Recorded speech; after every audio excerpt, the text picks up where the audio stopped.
Est-ce que c'est une bonne idée de lire des livres en français quand on apprend le français?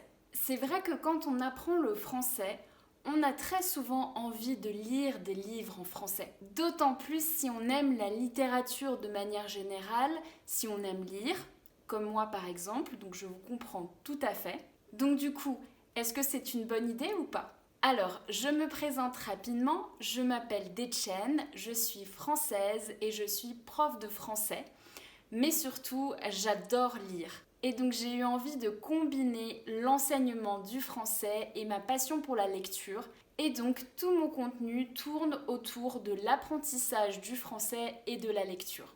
Et donc c'est une question qu'on me pose très souvent. Est-ce que je devrais lire en français? Et si oui, qu'est-ce que je devrais lire? Alors, malheureusement, je n'ai pas de réponse parfaite. Je vais devoir dire que ça dépend. Ça dépend de votre objectif. Parce qu'il y a une chose qu'il faut savoir. Le français écrit et le français oral, ce n'est pas la même chose. Dans le français écrit, qu'on trouve dans les livres la plupart du temps, il y a du vocabulaire légèrement différent. Il y a parfois des mots de vocabulaire qui sont typiquement de l'écrit et qu'on n'utilise pas à l'oral. Et donc si on apprend ce vocabulaire dans les livres en espérant pouvoir le réutiliser à l'oral, ce n'est pas très utile. Et puis il y a aussi des structures comme par exemple quand on pose des questions qui sont typiquement de l'écrit et dont on ne se sert plus à l'oral aujourd'hui. Par exemple, je vais me servir d'un livre que j'adore. C'est un roman français jeunesse qui s'appelle donc Mémoire de la forêt, c'est en plusieurs tomes en fait. Et donc c'est écrit dans un français très écrit. C'est vraiment du français écrit et puis en plus dans un style un peu ancien. Donc je vais vous prendre un extrait que j'ai sélectionné. Donc on a Bien le bonjour, monsieur Hibou Duchesne. Nous avons hâte d'assister à votre représentation. Alors ici on a bien le bonjour. Alors c'est une expression qu'on n'utilise plus trop de nos jours. C'est plutôt du français un peu ancien. Et ensuite, on a nous avons hâte d'assister. Alors en fait, le pronom personnel nous, donc la première personne du pluriel, aujourd'hui, on ne l'utilise plus trop à l'oral en fait. C'est très formel et on le réserve vraiment plutôt dans des situations formelles ou alors à l'écrit. Et donc à l'oral, on utiliserait plutôt on. Donc par exemple ici, on a hâte d'assister à votre représentation.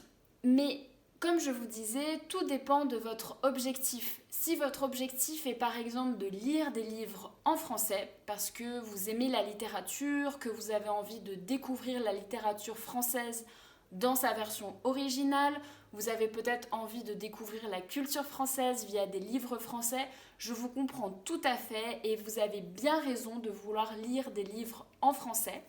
Vous pouvez bien sûr commencer par des choses un peu plus simples et progressivement augmenter le niveau. Et donc justement, je vous ferai bientôt une vidéo avec une sélection de livres français que j'aime beaucoup, d'un niveau A1 à un niveau B2. Donc n'hésitez pas à vous abonner à ma chaîne si c'est quelque chose qui vous intéresse.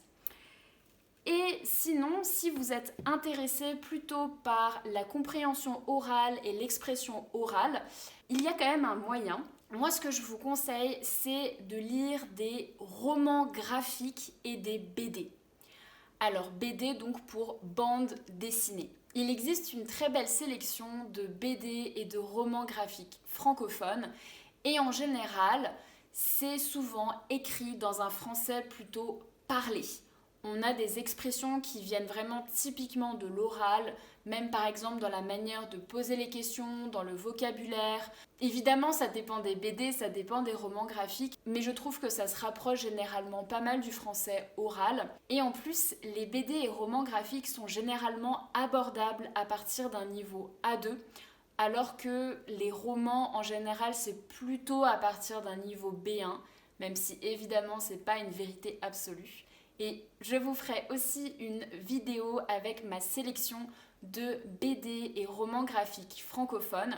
Donc pareil, si ça vous intéresse, n'hésitez pas à vous abonner pour être tenu au courant.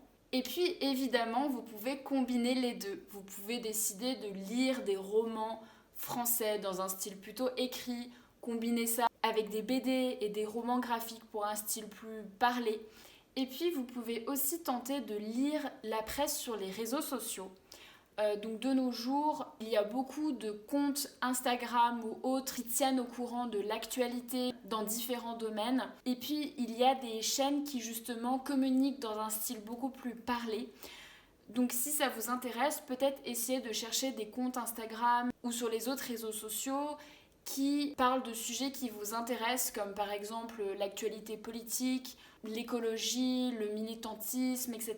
Il y a peut-être des choses qui peuvent vous intéresser et qui sont un peu plus abordables que de la littérature classique. Donc voilà, j'espère que cette vidéo vous a plu, qu'elle vous a été utile. N'oubliez pas que vous pouvez accéder à la transcription de cette vidéo si vous êtes abonné à ma newsletter. Vous pouvez aussi me suivre sur les réseaux sociaux.